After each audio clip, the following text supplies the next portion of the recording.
नमस्कार।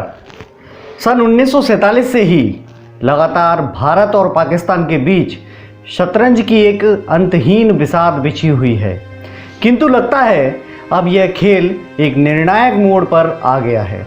अभी तक पाकिस्तान भारत में आतंकवादी भेजता रहा, उन्हें कवर देने के लिए सीमा पर गोले छोड़ता रहा और भारत कड़ी निंदा या संयुक्त राष्ट्र संघ में शिकायत कर देखो हमने विश्व बिरादरी में पाकिस्तान को कितना बदनाम कर दिया, यह सोचकर अपने हाथों से अपनी पीठ ठोकता रहा।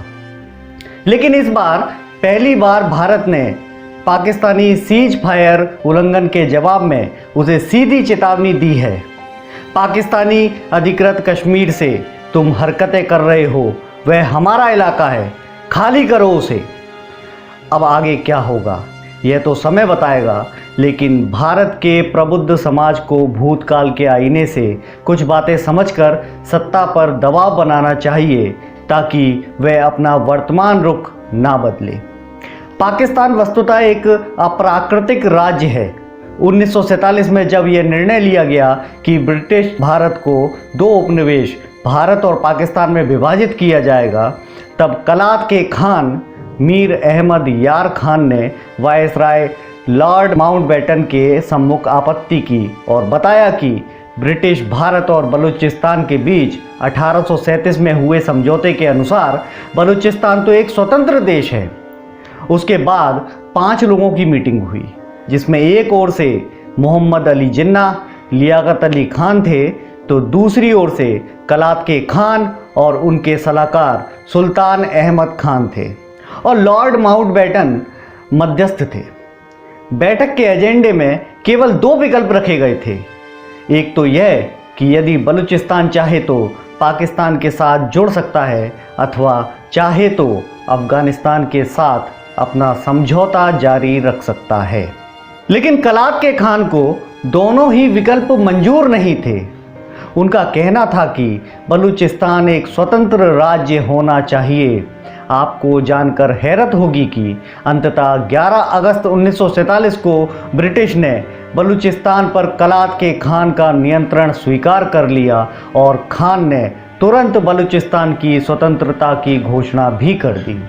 इतना ही नहीं तो खुद मोहम्मद अली जिन्ना ने भी खान के नेतृत्व में बलूचिस्तान की संप्रभुता की घोषणा पर हस्ताक्षर किए।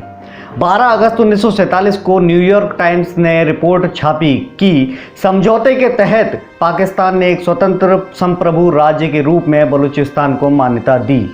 अगले दिन न्यूयॉर्क टाइम्स ने विश्व मानचित्र पर बलूचिस्तान को एक पूरी तरह से स्वतंत्र देश के रूप में दिखाते हुए नक्शा भी प्रकाशित किया।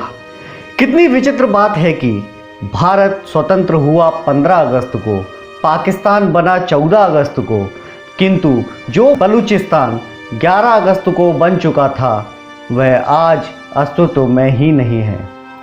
जिन्ना ने पहले तो कलात के खान को पाकिस्तान में शामिल होने के लिए राजी करने का प्रयत्न किया, लेकिन जब खान ने और कलात विधानसभा के दोनों सदनों ने इससे इनकार कर दिया, तो मार्च 1948 में पाकिस्तानी सशस्त्र बलों ने बलूचिस्तान पर हमला कर दिया और अप्रैल 1948 में बलूचिस्तान को रक्त के समुद्र में डुबाकर उस पर कब्जा कर लिया।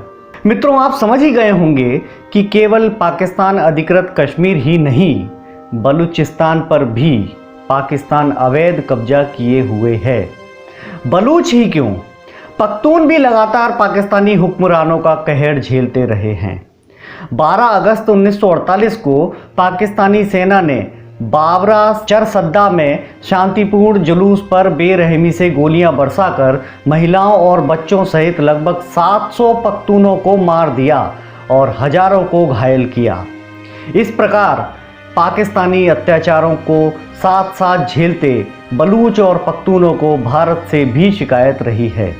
1930 में खैबर पख्तूनख्वा के पख्तून खुदाई खिदमतगार के झंडे तले ब्रिटिश उपनिवेश के खिलाफ संघर्ष में भारतीय राष्ट्रीय कांग्रेस पार्टी के साथ सविनय अवज्ञा आंदोलन में शामिल हो गए थे। उसके बाद पख्तूनों ने भयावह ब्रिटिश अत्याचार सहे। वीजा खानी और टक्कर गांव के नरसंहार तो भुलाए भूले ही नहीं जा सकते। 28 मई 1930 को टक्कर के लोगों और ब्रिटिश सेना के बीच युद्ध हुआ, जिसमें बहुत सारे लोग शहीद हुए। लेकिन दुर्भाग्य से 1947 में गांधी जी और नेहरू जी ने बहुत ही नकारात्मक भूमिका निभाई और पख्तूनों को पाकिस्तान के हाथों में सौंप दिया। खुदाई खिदमतगार नेता बादशाह खान, जिन्हें आज भी सीमांत गांधी के नाम से याद किया जाता है, उन्होंने दुखपूर्वक गांधी जी से कहा कि आपने हमें भेड़ियों के मुंह में फेंक दिया है।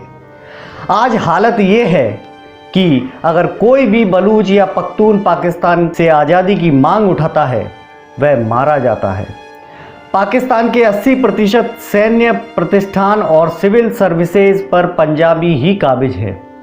सच्चाई यह है कि पंजाब ही पाकिस्तान है और पाकिस्तान ही पंजाब है, जबकि पाकिस्तान में रहने वाले पख्तून प्रारंभ से ही अपनी मातृभूमि अफगानिस्तान से जुड़ना चाहते थे।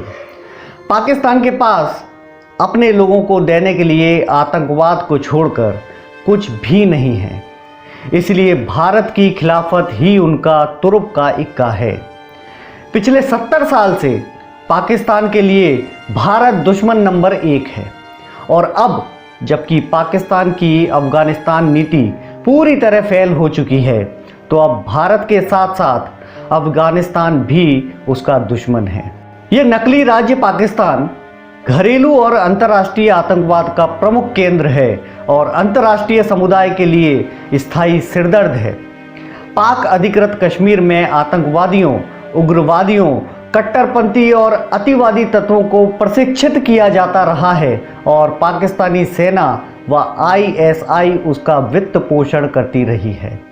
छद्म युद्ध के लिए इन तत्वों का उपयोग न केवल भारतीय कश्मीर में बल्कि अफगानिस्तान में भी किया जा रहा है। इन लोगों के प्रशिक्षण शिविरों को पाकिस्तान में हर जगह देखा जा सकता है। प्रसिद्ध पख्तून नेता मशाल खान टक्कर का कहना है कि पाकिस्तान दुनिया के नक्शे पर कैंसर की तरह है। पाकिस्तान का विघटन दुनिया में शांति की गारंटी है। पिछले 42 वर्षों से अफगानिस्तान खून में नहा रहा है। यह रक्तपात तब तक जारी रहेगा जब तक कि पाकिस्तान विघटित होकर इतिहास के कूड़ेदान में नहीं चला जाता।